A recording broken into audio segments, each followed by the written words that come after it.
Вернемся немного в прошлое. Прямо сейчас есть человек, гоняющий Gold Hand на PS5. И его имя Энди. 7 ноября 2021 года была взломана PS5 разработчиком VFlow. Перед вами легендарный твит. К счастью, Энди дополнил твит сообщением, что пока не собирается публиковать это, и что у него сейчас нет определенной даты релиза. 8 ноября 2021 года Fail Overflow представил нам скриншоты симметричных ключей, полученных на PS5. Кстати, на скриншоте видна версия ПО, на которой получили ключики. Прошивка 4.0.3. Чуть позже вы поймете, зачем эта вставка. Всем привет, вы на канале Ботан IT и с вами Саня. Сегодня, 27 января 2022 года, была публично выпущена уязвимость WebKit на PS5. Она работает только на прошивке 4.0.3. Актуальная версия на момент записи 4.50. В данном релизе есть кое-что интересное, но перед этим сразу хотел бы сказать, что я не поддерживаю пиратство. Данный выпуск новостной и несет в себе некую историческую ценность в плане событий кибербезопасности. Я лишь рассказываю хронологию и не побуждаю кого-либо к действиям.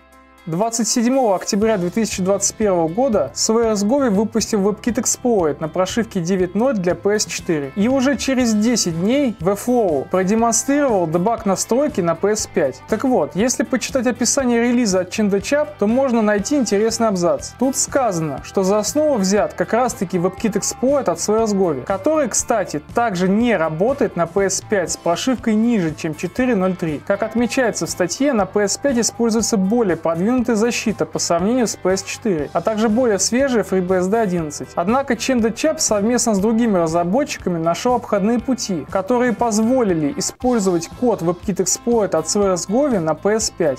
Для перехода на нужную страницу используется подмена руководства пользователя на хост с помощью DNS-адресов. Хотите верьте, хотите нет, но ChendaChap и еще ряд других людей работали в одной команде. Эксплойт ядра, используемый сейчас на 9.0, нашел VFlow. Данная информация не 100%, но вполне себе вероятная, исходя из того, что мне известно. Учитывая хронологию событий и ряд других намеков, можно сделать вывод, что имеющийся взлом прошивки 9.0 на PS4 вполне себе может работать и на PS5. Точнее, он уже работает. Его просто доработал VFlow. Так же, как ChendaChap сейчас доработал WebKit от CVS. Вывод тут такой. В основе взлома, который использовал VFlow на PS5, лежит как раз таки тот самый WebKit, который нам сегодня представили. Это только 50% того, что нужно, потому что еще необходим адаптированный kernel exploit, который есть на PS4 с 9.0. А еще выходит, что будет нужна флешка, так же как на PS4.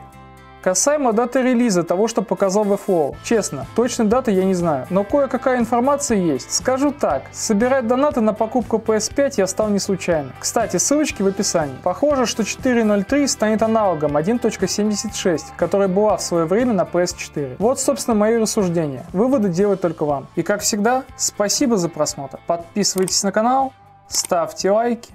До свидания.